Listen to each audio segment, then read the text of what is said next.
Développer son potentiel, augmenter ses performances, voilà ce qu'on entend souvent dans le mot du développement personnel et du coaching. En fait, de mon point de vue, il ne s'agit pas de ton potentiel à toi. Il ne s'agit pas d'aller chercher à l'extérieur quelque chose que tu souhaites être, parce que si tu le souhaites, c'est que tu l'es déjà.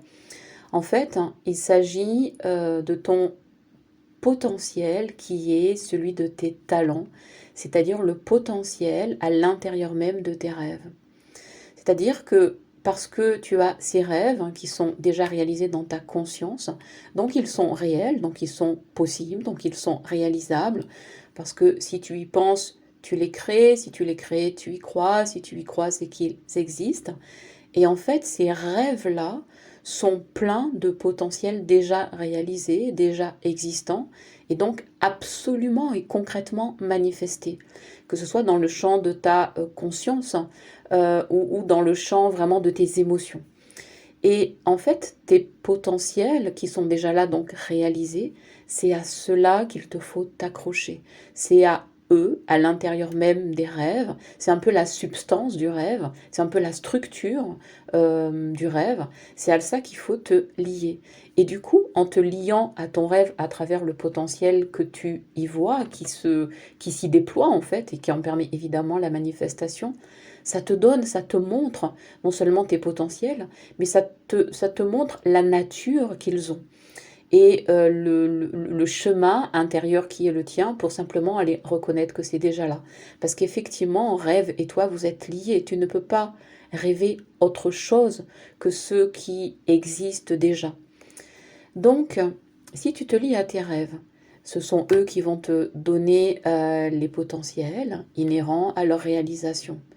C'est-à-dire que tu as finalement deux options. La première, c'est soit tu cherches à développer des potentiels en utilisant toutes sortes de méthodes pour ensuite créer et vivre tes rêves. Ça, c'est l'option 1.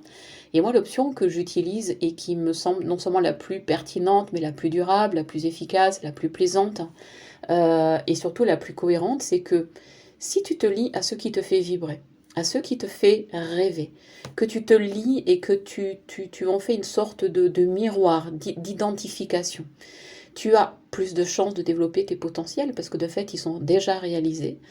Ils sont éclos ou tangibles.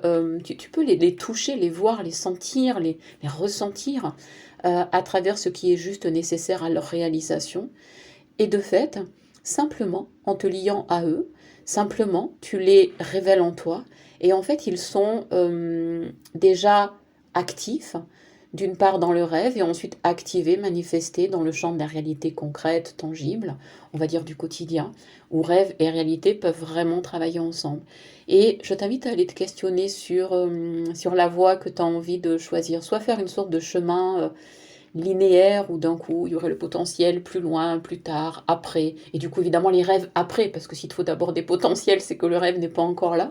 Et je t'invite à faire le chemin, non pas inverse, mais comme une voie parallèle, qui est ok, j'ai un rêve, ok, j'y vois tel potentiel, effectivement ils sont déjà là, je me lie à ça, je vois les potentiels, je ramène les potentiels à moi, je les ai déjà, ils sont effectifs, ok, c'est là.